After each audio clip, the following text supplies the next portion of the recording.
ये सब यहाँ तो बिल्डिंग थी, बह गई। हाँ जी, ये लोगों क्या कहने हैं, बिजली गर्मी थी, दुकानें थी, सब बह गए यहाँ से पूरे नीचे तक बह गया, सारी बह गई।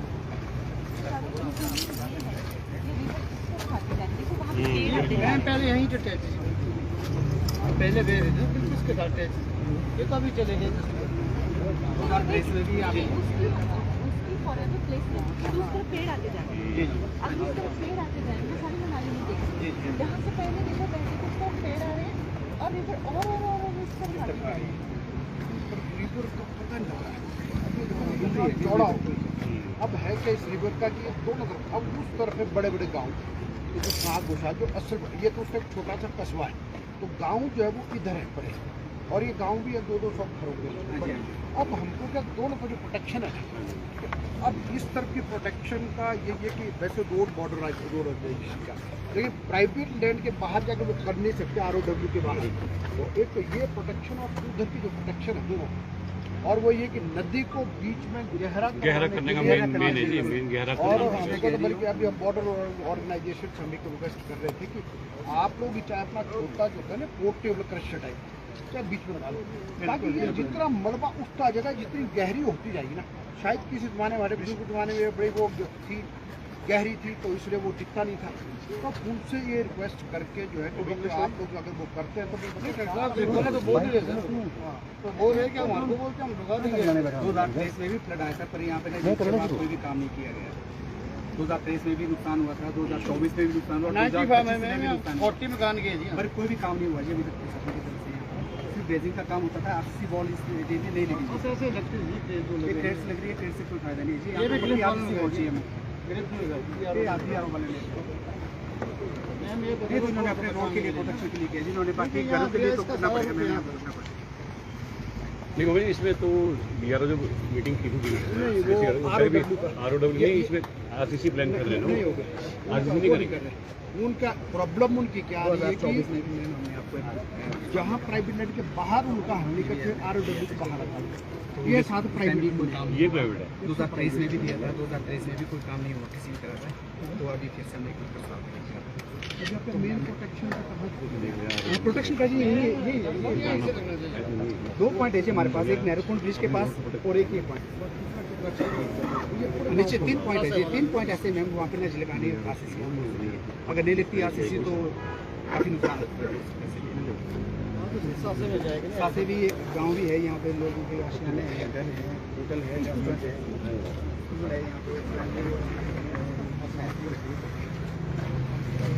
बैठिए के लेते हैं।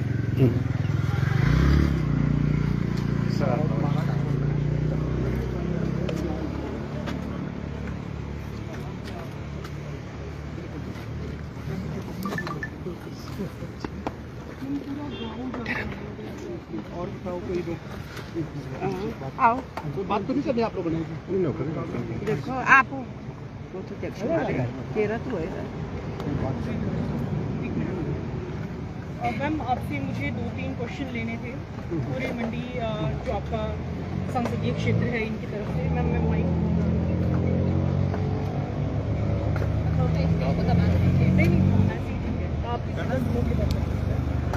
मैम हमारी जितना भी मंडी का क्षेत्र है, मैं आपसे सीधा सवाल करूंगी कि लोगों का इस आपदा की स्थिति में जिस तरह से लोग दुखी हुए हैं, सीधा सवाल ये है कि कंगना मैडम जो हैं वो बॉलीवुड और राजनीति में बैलेंस नहीं कर पा रही हैं, क्या कहना चाहेंगी आप? देखिए ये बात अब कंगना से बढ़कर जो है मंडी के लोगों की है, मनाली के लोगों की है, और यहाँ पर जिस तरह की आपदा आई है और जिस तरह का नुकसान हुआ है, तो मेरा दिल तो बहुत दुखी है, क्योंकि मेरा घर यहाँ पर है और सारा कारोबार, ज़मीन सब यहाँ पर है। जिस तरह से आते आते आप देखिए रोड की जो दुर्दशा है, उसको देख के तो ऐसा लगता है कि वो क्या टाइम होगा जो प्रलय की तरह आया होगा। अभी तो खैर नदी बैठ गई है, पूरे रोड जो है वो बह गए हैं। कहाँ तो हम लोग बात किया करते थे कि मनाली किरतपुर हाईवे 1 लाख करोड़ की ज़्यादा से हमें वो 2014 से पहले तो हमें सिर्फ अटल जी की एक प्रधानमंत्री योजना के करके रोड मिला था, उसके अलावा हमें कुछ भी नहीं मिला, 0 हम लोगों का परसेंटेज था 0। हम पढ़ने के लिए भी बाहर जाते थे, कमाने के लिए भी बाहर जाते थे, हमें यहाँ पे कुछ भी सुविधा नहीं थी। लेकिन इतनी बड़ी बड़ी जो हमें प्रोजेक्ट मिले, आज उनके देखे तो आपदा ने धज्जियां उड़ा दी है उन प्रोजेक्ट्स की। अब हम और ज्यादा से ज्यादा, अगर आप देखें तो मैं होम मिनिस्टर को मिलने गई, और इससे पहले आपने कभी किसी MP को देखा जो इतने ज्यादा ऑफिसेज में गए? सीतारमन जी को मिलने गई, और तो और प्रधानमंत्री जी के साथ हम लोग यहाँ पर आए। मैं आप मानती हूँ कि कंगना आपको बहुत बड़ी तोप लगती है कि कंगना पता नहीं दुनिया की क्या चीज़ है, पर मेरी हैसियत के हिसाब से, मेरी औकात के हिसाब से मैं नहीं मानती कि कोई MP इतना रगड़ा है, इतना घसीटा है ऑफिस से ऑफिस। और मैं नहीं मानती कि मेरे साथ जो राज्यसभा के MP, जो किसी प्रधानमंत्री ने इतना तवज्जो, इतनी प्रेजेंटेशन पे एक से एक चीज पर बैठ के सब आपदाग्रस्त क्षेत्रों में जो है जा के हमें जो है, और जैसे पंजाब बड़ा राज्य हो गए, उससे अभी तक हमें जो है, जो ये पूरे 2022-23 के बाद तक का पूरा जो है ये गिनाते हैं 20,000 करोड़ का नुकसान। मैम लेकिन लोगों का ये भी सवाल है लेकिन ये वैलिडेटेड नहीं। सर 1 मिनट हमें आप उससे मुझ पे चढ़ाई करने आई है कि प्रश्न करने आई है? हाँ जी, हम सब चढ़ाई मत करिए, प्रश्न करिए, हम भी यहीं के वासी हैं, ठीक है? आप हमें ही नोचने आएंगे तो हम कैसे काम करेंगे आपके लिए? बिल्कुल शांत हो जाइए पहले तो, और ये जानिए कि मेरा भी घर यहाँ पे है, मुझ पे क्या बीतती होगी। मेरा भी रेस्टोरेंट यहीं पे, जिसपे कल 50 रुपए का बिजनेस हुआ है, 15 लाख की सैलरी ही है, 50 रुपए का बिजनेस हुआ, मुझ पे भी क्या बीती? मेरी भी तो, मेरी दर्द भी आप समझिए ना, मैं भी इंसान ही हूँ। हाँ जी, मैं भी अकेली लड़की हूँ इस समाज में, आप ही की तरह एक सिंगल वुमन हूँ, तो मेरी भी आप आपदा समझिए।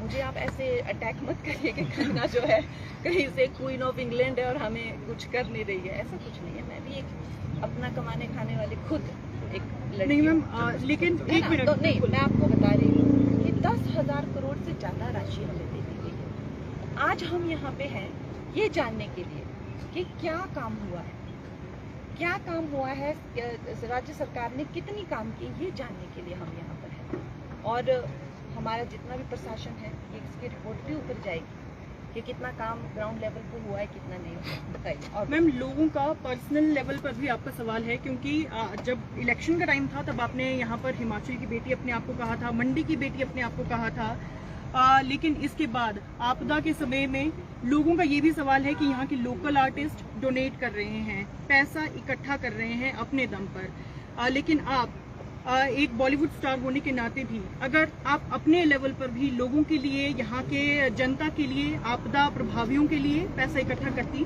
तो आप एक बहुत बड़ा अमाउंट इकट्ठा कर सकती थी apart from being an MP। ऐसा देखिए, आपको शायद इस बात की जानकारी नहीं है, लेकिन कोई भी ऑफिस वेयरिंग पर्सन पैसा इकट्ठा नहीं करता है, उसको जेल हो जाती है। आपको ये बात समझ, और मैं ये बहुत आग्रह करती हूँ कि कोई भी पर्सन जो है इंडिविजुअल पैसा इकट्ठा ना करे। और लोगों को भी मैं ये आग्रह, आप बच्चे हैं, आप उत्तेजित हो जाते हैं, आपको भी हमें संभालना है और हमें समझाना है। कोई भी इंडिविजुअल NGO में जो है वो अपना पैसा ना दे। हमारी भारतीय जनता पार्टी का फंड है, RSS का फंड है, डिप्टी कलेक्टर के फंड है, प्रधानमंत्री जी का राहत कोष है, इस तरह की आपको कई व्यवस्थाएं मिलेंगी, हमने भी उसमें राहत कोष दिया। लेकिन किसी भी इंडिविजुअल को फंड ना करें, मेरी आपसे विनती है। हमारे लिए ये क्रिमिनल ऑफेंस होता है, हमें अलाउड नहीं होता है। ये छोटी छोटी बातों पे अपना मन खराब मत करें। देखो, मैं आपकी बेटी हूँ, छोटी छोटी बातों में, ये किच किच वाली बातों में अपना मन खराब ना करें, आशंका ना करें किसी भी तरह के, कि मेरे प्रति कोई भी अपने दिल में रोष ना रखें। अगर आप मेरे प्रति रोष रखेंगे तो मेरे भी काम करने का जो है वो एक डिमोटिवेट होता है, मुझे भी डिमोटिवेट फील होता है। मैं आपकी बेटी हूँ, जैसा मैंने कहा कि मेरा दिल दहक गया है देख के कि मनाली अब अपने पैरों पे कब खड़ा होगा।